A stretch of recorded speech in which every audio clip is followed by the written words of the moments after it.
ত্রয়োদশ জাতীয় সংসদের প্রথম অধিবেশনের দ্বিতীয় বৈঠক অনুষ্ঠিত হলো আজ।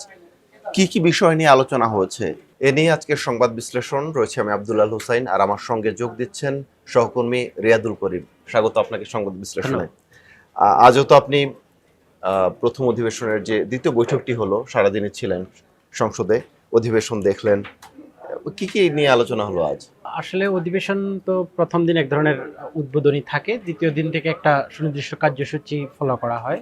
তো আজকের কার্যসূচিতে ছিল প্রথমে প্রশ্নোত্তর, তারপরে হচ্ছে ৭১ বিধি জরুরি জনগুরুত্বপূর্ণ বিষয়ে নোটিশ নিয়ে আলোচনা, 2 মিনিট আলোচনা হয়, প্রত্যেকজন 2 মিনিট করে। তারপরে হচ্ছে যে এর বাইরে একটা অনির্ধারিত আলোচনা বিতর্ক হয়েছে, সেটা হলো যে সংবিধান সংস্কার পরিষদ হয়নি, এটা নিয়ে একটা বিতর্ক হয়েছে বিরোধী দলীয় নেতা এবং স্বরাষ্ট্রমন্ত্রীর মধ্যে।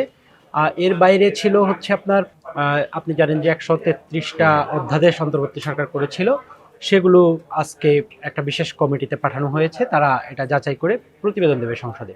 এর বাইরে হচ্ছে রাষ্ট্রপতি যে ভাষণ দিয়েছিলেন প্রথম দিন, ওই ভাষণের উপর ধন্যবাদ প্রস্তাব আনা হয়েছে। এই প্রস্তাবের উপর আলোচনা শুরু হয়েছে, সংসদ সদস্যরা আলোচনা শুরু করেছেন। এই পুরো অধিবেশন জুড়েই এই আলোচনা চলবে। আজকে কয়েকজন বক্তব্য দিয়েছেন এবং ঈদের আগে আজকেই অধিবেশন মুলতবি করা হয়েছে, আজকেই শেষ। এরপর আবার ২৯ মার্চ থেকে আবার মুলতবি বৈঠক শুরু হবে। আচ্ছা, আমরা কয়েকটা পয়েন্ট নিয়ে একটু কথা বলি, সুনির্দিষ্ট কয়েকটা পয়েন্ট নিয়ে। আপনি বলছিলেন যে সংবিধান সংস্কার পরিষদ নিয়ে কথা হয়েছে, এটা নিয়ে নতুন করে আবার উত্তাপ তৈরি হচ্ছে, একটু ব্যাখ্যা করবেন, মানে ঘটনাটা কি? এটা হচ্ছে যে আপনি জানেন যে জুলাই জাতীয় সনদ যেটা হয়েছিল গত বছরের ১৩ নভেম্বর, জুলাই সনদের যে সংস্কার প্রস্তাব, এগুলো বাস্তবায়নের জন্য জুলাই জাতীয় সনদ উইদিন ব্র্যাকেট সংবিধান সংস্কার বাস্তবায়ন আদেশ নামে একটি আদেশ জারি করেছিলেন রাষ্ট্রপতি।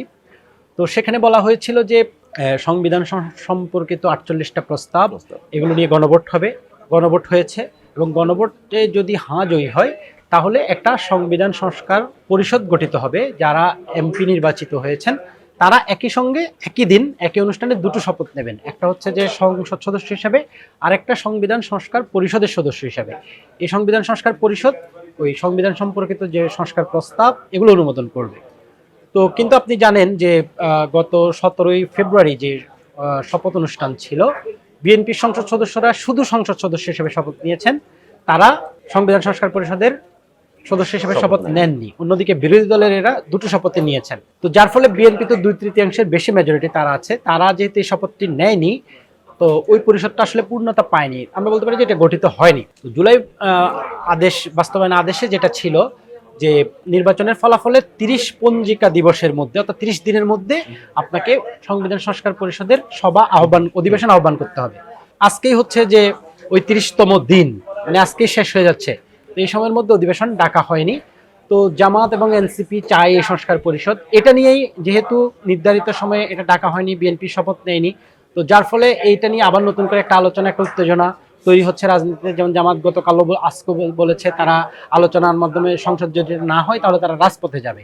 তো আজকে যেটা হলো যে বিরোধী দলীয় নেতা জামাতের আমির শফিকুর রহমান, উনি বিষয়টি সংসদে তুলেছেন, উনি পুরো আদেশটা পড়ে শুনিয়েছেন এবং তিনি উদ্বেগ প্রকাশ করেছেন, এটা বলে যে নির্ধারিত সময় এটা হয়নি, এজন্য তারা উদ্বিগ্ন, তারা এই উদ্বেগটা প্রকাশ করেছেন। তো এটার আবার জবাব সরকারি দলের পক্ষ থেকে জবাব দেওয়া হয়েছে। স্বরাষ্ট্রমন্ত্রী সালাউদ্দিন আহমেদ, আপনি জানেন যে জাতীয় ঐক্যমত্য কমিশনে বিএনপির পক্ষ থেকে তিনি নেতৃত্ব দিয়েছিলেন, তো তিনি এর জবাব দিয়েছেন। তিনি বলেছেন যে হ্যাঁ, সংবিধান অনুযায়ী রাষ্ট্রপতিকে প্রধানমন্ত্রীর পরামর্শ দিয়েছেন, প্রধানমন্ত্রীর পরামর্শক্রমে সংসদ অধিবেশন আহ্বান করা হয়েছে।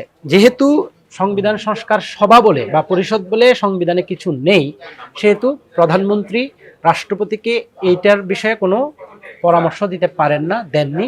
এবং এটি যেহেতু সংবিধান নেই, এই কারণে রাষ্ট্রপতিও সংবিধান সংস্কার সভার পরিষদের অধিবেশন আহ্বান করেননি।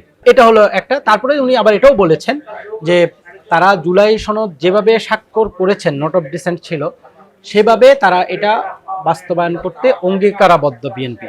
পাশাপাশি উনি একটি প্রস্তাব দিয়েছেন বিরোধী দলীয় নেতাকে যে আমরা এটা জাতীয় সংসদের যে কার্য উপদেষ্টা কমিটি রয়েছে, সংবিধান সংস্কার নিয়ে আমরা সেখানে আলোচনা করতে পারি। এই প্রস্তাবটা বিরোধী দলকে দেওয়া হয়েছে যে আমরা সেখানে আলোচনা করে কি সংস্কার কিভাবে হবে, কবে বিল আনা হবে, এসব বিষয়ে আলোচনা হতে পারে। এখন দেখা যাক যে সামনে কি হয়।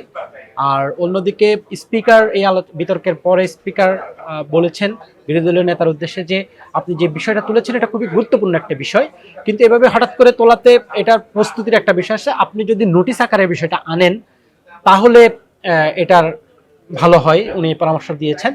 তো পরে অধিবেশন শেষে জামাতের আমির সাংবাদিকদের সঙ্গে কথা বলেছেন। তো ওনার কথায় আমরা যেটা জেনেছি যে বিরোধী দলের পক্ষ থেকে একটা সুনির্দিষ্ট প্রস্তাব জাতীয় সংসদের কার্যপ্রণালী বিধি অনুসরণ করে এ বিষয়ে আনা হতে পারে। আপনিও বলছিলেন যে আরেকটা বিষয় নিয়ে কথা হচ্ছে যে এই অন্তর্বর্তী সরকারের আমলে যে 133টা অধ্যাদেশ জারি করা হয়েছিল সেগুলো সংসদের বিশেষ কমিটিতে পাঠানো হয়েছে। অধ্যাদেশগুলোর আপনি একটু বললেন, আরো কিছু যোগ করতে চান কি হবে এটা? আসলে যেটা হয় যে সাধারণত আপনার যখন একটা আইন প্রণয়ন হয়, তো আইনটা একটা বিল আকারে যখন সংসদে যায়, এটা সংশ্লিষ্ট মন্ত্রী এটা উপস্থাপন করেন। উপস্থাপন করার পর নর্মালি আমাদের যে ট্রেডিশন এবং কার্যপ্রণালী বিধি অনুসরণ করে সেটা করা হয় যে ওই বিলটা ওই মন্ত্রণালয় সংশ্লিষ্ট একটা কমিটিতে পাঠানো হয়, সংসদীয় কমিটি। ওই কমিটি এটা যাচাই বাছাই করে বিলটা ঠিক আছে কিনা এটা দেখে, ওইখানে কিছু পরিমার্জন, সংশোধন, সংযোজন, বিয়োজন করার প্রয়োজন মনে করলে তারা সেটা সুপারিশ করে, হাউসে সেটা আবার প্রতিবেদন আসে, তারপর হাউস যেভাবে পাশ করে সেভাবে পাশ হয়। তো এইবার এখনো কিন্তু সংসদে আপনার হচ্ছে যে মন্ত্রণালয় ভিত্তিক যে সংসদীয় কমিটি এগুলো এখনো গঠিত হয়নি, কিন্তু অধ্যাদেশগুলা আমাদের সাংবিধানিক বাধ্যবাধকতা আছে যে 1 মাসের মধ্যে এগুলোর বিষয়ে অনুমোদন করতে হবে, না করলে এগুলো কার্যকারিতা থাকবে না। কতটুকু করবে সেটা অবশ্যই সংসদের এখতিয়ার। তো যেহেতু হয়নি, এতগুলো মন্ত্রণালয় সম্পর্কিত কমিটি হয়নি, তো এই জন্য একটা বিশেষ কমিটি প্রথম দিনই করা হয়েছে। এই বিশেষ কমিটিতে এই বিলগুলো সবগুলো যাবে, তারা সেগুলো যাচাই বাছাই, বিশেষ কমিটির সদস্যরা এগুলো যাচাই বাছাই করবেন। বাছাই করার করে তাদেরকে 2 এপ্রিল পর্যন্ত সময় দেওয়া হয়েছে। এই সময়ের মধ্যে তারা একটা প্রতিবেদন এই বিলগুলো নিয়ে সংসদে দেবেন। এরপরে হচ্ছে সংসদ সিদ্ধান্ত নেবে যে কোন বিলটা, কোন অধ্যাদেশটা কিভাবে থাকবে, কোনটা থাকবে বা থাকবে না, এটা চূড়ান্ত সিদ্ধান্ত সংসদে হবে। আরেকটি উল্লেখযোগ্য ঘটনা ঘটেছে, এটা নিয়ে আলোচনাও হচ্ছে, সামাজিক যোগাযোগ মাধ্যমে আলোচনা হচ্ছে। সংসদ সদস্যরা যখন তাদের বক্তব্য দিচ্ছিলেন, কথা বলছিলেন, তখন দেখে দেখে পড়ছিলেন, স্ক্রিপ্ট দেখে দেখে। তখন স্পিকার যেটা বললেন, হ্যাঁ এটা অ্যালাউড না, রাইট। মানে কি ঘটেছিল? এটা হচ্ছে কি আসলে যে এটা আমাদের নর্মালি যা সংসদ সদস্যরা যে বক্তব্য দেন, এটা এক ধরনের মানে সংসদের নর্মস হচ্ছে যে আপনি যখন বলবেন হাউসকে, স্পিকারকে সম্বোধন করে কথা বলবেন। তো অনেকে আবার লিখিত বক্তব্য নিয়ে যান, লিখিত বক্তব্য পড়েন। তো আজকে অধিবেশনের রাষ্ট্রপতির ভাষণের উপর, ধন্যবাদ প্রস্তাবের উপর আলোচনা শুরু হয়েছে। তো জামাত ইসলামের একজন সংসদ সদস্য মাসুদ বিন সাইদি, উনি যখন বক্তব্য দিচ্ছিলেন উনি লিখিত বক্তব্য নিয়ে গিয়েছিলেন এবং লিখিত বক্তব্য পড়ে শেষ করেছেন। তো শেষ করার পর স্পিকার হাফিজউদ্দিন আহমেদ উনি ওই সংসদ সদস্যের দৃষ্টি আকর্ষণ করে বলেছেন যে এটা অ্যালাউড না, আপনি যখন বক্তব্য দেবেন নোট নিয়ে আসবেন, ওই নোটটা দেখে আপনি আবার হাউসকে উদ্দেশ্য করে হাউসকে ওইভাবে কথা বলবেন, এটা অ্যালাউড না।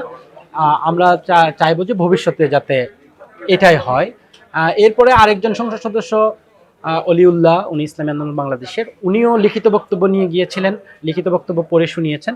ওনার ক্ষেত্রেও স্পিকার একই ধরনের একটা নির্দেশনা দিয়েছেন এবং স্পিকার আশা করছেন যে ভবিষ্যতে এটা সবাই ফলো করবে, যে হাউসে যখন বক্তব্য দেবেন তখন লিখিত বক্তব্য পড়ে শোনাবেন না, যে বক্তব্যটা স্পন্টানিয়াস যে বক্তব্য ওভাবেই বক্তব্যটা দেবেন। আপনি জানেন যে নতুন সংসদ সদস্যদের অনেকেই নতুন, যে দুজনের ক্ষেত্রে এই বিষয়টা হয়েছে সম্ভবত তারা দুজনই প্রথমবারের মতো সংসদে এসেছেন। এই সংসদের একটা বড় অংশই আসলে প্রথমবারের মতো সংসদ সদস্য হিসেবে এসেছেন। তো স্পিকারে আজকে একটা নির্দেশনা দিয়েছেন, আমরা আশা করি যে সামনে এটা হবে না। অতীতেও আমরা দেখেছি যে অনেকেই লিখিত বক্তব্য আসলে পড়ে শুনিয়েছেন সংসদে, এটা নতুন আজকে হয়েছে বিষয়টা এমন না, বাট স্পিকারের নির্দেশনাটা আজকে আমরা পেলাম আর কি। আরেকটা বিষয় যে জামায়াতের আমির যখন ফ্লোর চাইলেন তখন স্পিকার বললেন যে 1 ঘন্টা পরে মানে কথা বলার সুযোগ দেওয়া হবে, মানে এইটা কি একটু বলবেন? আচ্ছা, বিষয়টা হচ্ছে যে সংসদের তো একটা কার্যসূচি থাকে, প্রতিদিনের বৈঠকে কি কি হবে এটা একটা কার্যসূচি থাকে। তো কার্যসূচির বাইরে গিয়ে পয়েন্ট অফ অর্ডার বা অনির্ধারিত আলোচনা এটা হতে পারে। এবং আজকে যখন শুরু হলো, প্রথমে কার্যসূচি ছিল প্রশ্নোত্তর পর্ব। প্রশ্নোত্তর পর্ব শুরুতেই হচ্ছে আপনার বিরোধী দলীয় নেতা উনি ফ্লোর চেয়েছেন, উনি দাঁড়িয়ে ফ্লোর চাওয়াতে স্পিকার প্রথমে তাকে ফ্লোর দিয়েছেন। সাধারণত আমাদের যে ট্রেডিশন সেটাতে সংসদ নেতা এবং বিরোধী দলীয় নেতা ওনাদের মাইক বলা যায় যে সবসময় ওপেন থাকে, তারা যখনই ফ্লোর চান তাদেরকে ফ্লোর দেওয়া হয়। তো বিরোধী দলীয় নেতা প্রথমে বক্তব্য শুরু করেছিলেন এই জুলাই জাতীয় সনদের বিষয়টা নিয়ে। তখন স্পিকার বলেছেন যে আসলে আমরা একটা কার্যসূচিতে ঢুকে গেছি, এই কার্যসূচির পরে এই প্রশ্নোত্তর পর্ব 1 ঘন্টা চলবে, এটা পূর্ব নির্ধারিত কার্যসূচি। এরপরে আপনাকে ফ্লোর দেওয়া হবে। এটা আসলে যে কেউ দাঁড়ালে, কোনো সংসদ সদস্য অনির্ধারিত আলোচনার জন্য দাঁড়াতে পারেন, এটা দেয়া না দেওয়ার এখতিয়ারটা বেসিক্যালি স্পিকারের। স্পিকার চাইলে সময় দিতে পারেন, স্পিকার চাইলে সময় নাও দিতে পারেন। তবে স্পিকার সময় দেননি তা না, স্পিকার বলেছেন যে আপনাকে 1 ঘন্টা পরে সময় দেওয়া হবে। এবং বিরোধী দলীয় নেতাও সেটা বলেছেন যে তিনি আজকের মধ্যে বিষয়টা নিয়ে আলোচনা করতে চান। এবং আমরা দেখেছি যে প্রশ্নোত্তর পর্ব শেষ হওয়ার পরে আবারও বিরোধী দলীয় নেতাকে সুযোগ দেওয়া হয়েছে। শেষ করতে চাই আমরা, পরবর্তী অধিবেশনের পরবর্তী যে বৈঠকটি হবে অর্থাৎ তৃতীয় বৈঠকটি, সেখানে কি কি বিষয় নিয়ে আলোচনা হবে? এটা এখনো দিনের কার্যসূচি চূড়ান্ত করেনি। তবে সাধারণভাবে আমরা বলতে পারি যে একটা গদবাধা থাকে, যেমন প্রশ্নোত্তর প্রথমে থাকবে, তারপরে হচ্ছে যে আপনার 71 বিধির আলোচনা এটা থাকবে, তারপরে রাষ্ট্রপতির ভাষণের উপর আলোচনা এটা থাকবে। এর বাইরে অনির্ধারিত আলোচনা আসতে পারে বা অন্য কোনো বিষয় আসতে পারে। অসংখ্য ধন্যবাদ আপনাকে সংবাদ বিশ্লেষণে অংশ নেওয়ার জন্য। ধন্যবাদ। দর্শক, রাজনীতি, অর্থনীতি, অপরাধ সহ নানা বিষয়ের সংবাদ বিশ্লেষণ নিয়ে প্রতিদিনই আমরা আপনাদের সামনে হাজির হব। এতক্ষণ আমাদের সঙ্গে থাকার জন্য ধন্যবাদ। থাকুন ভালোর সাথে, আলোর পথে।